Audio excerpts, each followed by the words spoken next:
Olá, meus alunos. Vamos dar continuidade, né, à aula sobre componentes químicos presentes na célula, começando a falar sobre os lipídios, tá bom? Então, primeiramente, os lipídios, eles vão possuir uma característica apolar, né? E isso vai promover aí o impedimento da passagem de água, tá bom? Porque ele vai ter uma propriedade chamada de hidrofóbico, né? Hidro remete para a gente, é um prefixo, né? Que diz, remete para a gente água, e fóbico é medo ou falta de afinidade. Então, nesse componente aqui, né, que são os lipídios, nós vamos ter uma maior resistência na passagem de água, tá bom?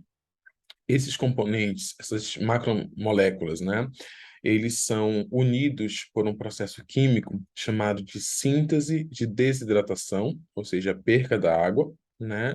E como funções, as principais funções, nós podemos mencionar aí a reserva energética, tá bom?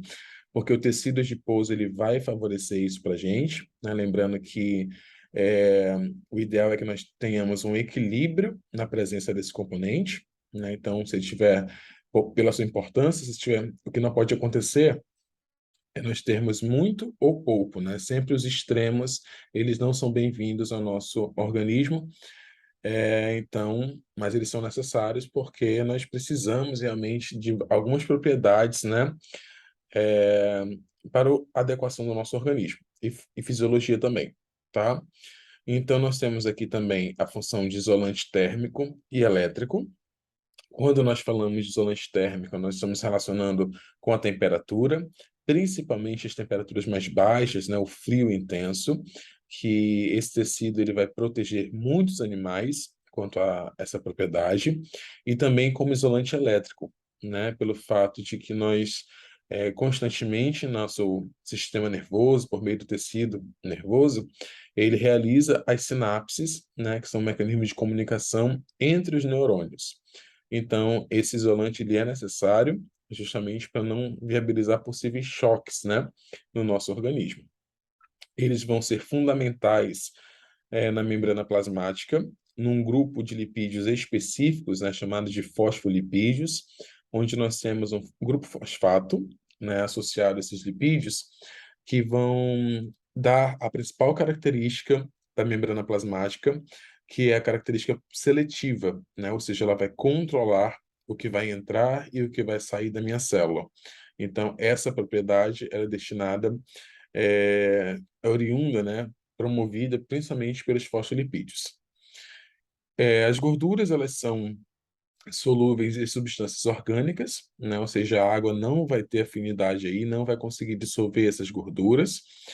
Ela também pode apresentar a função de impermeabilizantes, né? Principalmente por meio de um grupo chamado de cerídeos, que vão estar presentes em vários locais do nosso corpo, e também pode atribuir a função de carregadores, né? No transporte de vitaminas, principalmente aquelas lipossolúveis, né? Ou seja, a vitamina K, a E, a D e a A, tá bom?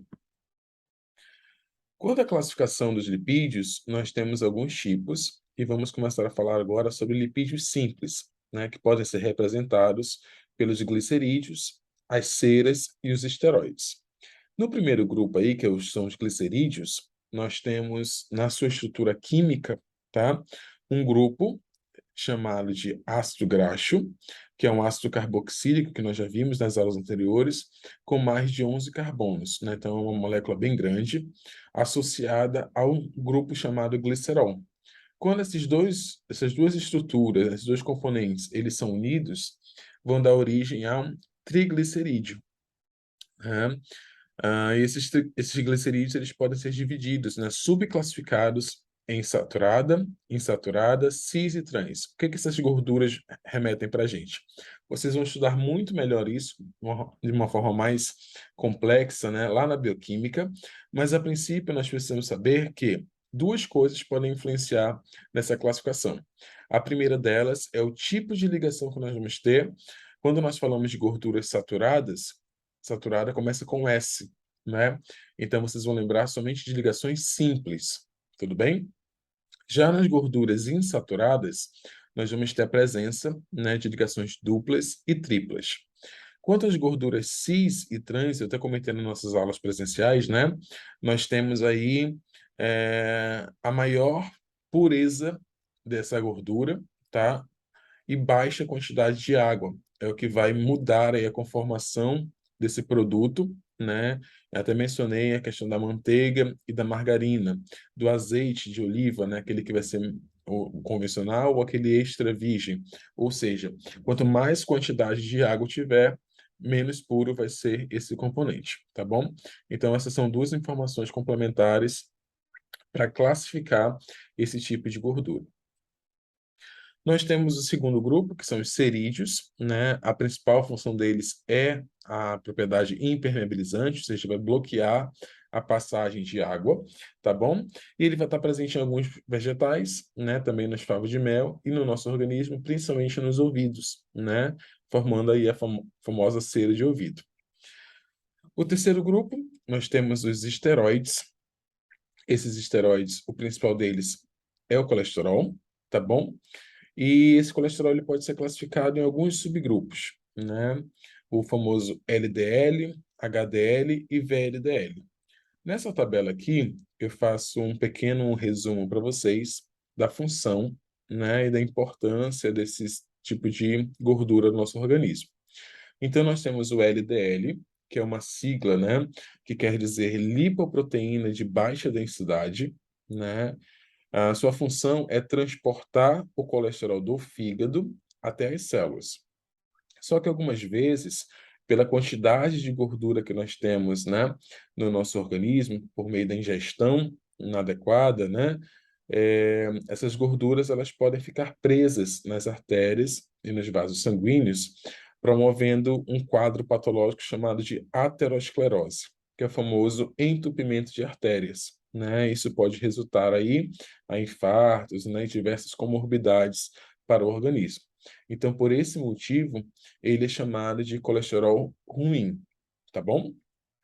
Já o VLDL quer dizer essa sigla lipoproteína de muito baixa densidade. E ele tem como função principal transportar os triglicerídeos e o colesterol para os tecidos periféricos, né? Onde serão armazenados ou utilizados como energia. Então, é bem importante também para o nosso organismo, tá bom?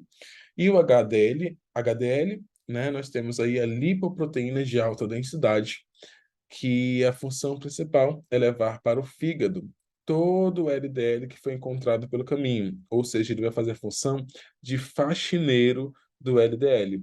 Aquilo que esse tipo de gordura deixou acumulado, né, nas artérias, ele vai tentar aí remover essas gorduras e dar um destino apropriado para isso, né? Por isso que ele é considerado o colesterol bom. Tudo bem? Nós temos o grupo dos lipídios complexos, né? O primeiro deles que nós vamos falar são os fosfolipídios. Já falei para vocês que eles vão estar presentes na membrana plasmática de todas as células, né? No caso aí, tanto de eucariontes quanto de procariontes. Ele vai ter uma propriedade anfipática. O que isso quer dizer para a gente? Nós vamos ter uma região chamada de polar e uma região chamada de apolar, né? Justamente promovendo a função de controle de entrada e saída, ou seja, a propriedade seletiva da célula. Se nós observarmos aqui nesse desenho, nós temos uma cauda, que essa região é amarela, que vai ser a parte hidrofóbica, ou seja, onde não vai ter a passagem da água, né? Nós vamos ter a cabeça aqui, essa parte vermelha, que é a parte hidrofílica, ou seja, água, fílica, afinidade. A gente vai promover, né, a passagem aí da água. Tudo bem? Um outro grupo são os carotenoides, né, onde nós temos aí presente em vegetais também, auxiliando no processo de fotossíntese, e diversas proteínas e diversas, perdão, vitaminas também, como o beta-caroteno, né, na vitamina A. Um outro grupo que nós temos aí são os esfingolipídios, né, que vão estar presentes na bainha de mielina, controlando aí, né, as cargas elétricas promovidas pelos neurônios, nessa célula bonitinha aí, que nós estamos vendo no desenho. Tá? Então, é bem importante os lipídios para o nosso organismo. Muito bem. Agora nós vamos falar brevemente sobre uma outra macromolécula, que são as proteínas, né? Elas são constituintes básicos da vida, estão presentes em muitas estruturas e tecidos, tá bom? São macromoléculas bem complexas, formadas pela união de várias subunidades, de várias submoléculas, né, menores, chamadas de aminoácidos. Nós temos aí no nosso organismo 20 aminoácidos essenciais. E a maneira que eles vão se agrupando, a maneira que eles vão se organizando, eles vão dar origem a tipos diferentes de proteínas. É como se fosse um código, né? Que junto ele vai se agrupar e vai formar produtos diferentes. Beleza? Elas participam da composição de muitas estruturas do corpo dos seres vivos, tendo principal função plástica, né? Quando nós falamos de função plástica, nós estamos falando de uma característica estrutural, tá bom? Embora também possam ter função energética, mas não é tão o primeiro objetivo desse tipo de macromolécula, tá? Tem como base de sua estrutura os polipeptídeos, formados de ligações peptídicas entre os grupos amino, que é representado pelo NH2, de um aminoácido, e um ácido carboxílico, né, de outro, ambos ligados ao carbono alfa de cada um dos aminoácidos. Nessa tabelinha, vocês já estão com esse material. Eu só coloquei alguns exemplos, né, de proteínas, aquelas que são mais comentadas nos livros, nas atividades, nas provas, a fim de conhecimento mesmo, e depois vocês podem olhar com calma, né, na apostila de vocês. Aqui, só para exemplificar sobre os aminoácidos, né? Nós temos 20 aí, essa é a estrutura química dele, então nós temos um grupo amina, né? Como sinalizado aqui, um grupo carboxílico, né? E aqui a parte lateral onde vai ser conectado um radical para poder diversificar os tipos de proteínas. A proteína, ela pode ser classificada quanto à sua forma, tá bom? Então, quando nós falamos de classificação baseada na forma dessa proteína, nós podemos ter as fibrosas, que elas são insolúveis em água, ou seja, elas não são diluídas em águas, elas são mais compridas e filamentosas. Um grande exemplo disso é o colágeno, que é muito importante, né, no processo de elasticidade da pele e também dos órgãos, né? Um outro tipo são as proteínas globulares, que é o inverso da outra. Então, elas são solúveis em água, tá bom? Formam estruturas mais compactas, né, e fortemente enroladas, dando essa visibilidade, essa forma esférica. Quanto à sua composição, nós temos proteínas que são chamadas de simples, né, exemplo de albuminas, globulinas. Geralmente, esse sufixo inas, né, remete à proteína, tá bom? E nós temos as proteínas conjugadas, né, que vão lembrar de cônjuge, né, vão lembrar de casamento, vão lembrar de associação, né, quando a proteína ela é associada com outro grupo de macromoléculas. A exemplo aqui das M-proteínas, as lipoproteínas, ou seja, proteínas associadas aos lipídios, e as proteínas ligadas aos glicídios recebem o nome de glicoproteínas. Um outro tipo de componente químico que nós vamos ter aí são as enzimas, né, que são proteínas catalisadoras, tá, que geralmente aumentam a velocidade de certas reações químicas, né, então elas vão potencializar muitos processos metabólicos.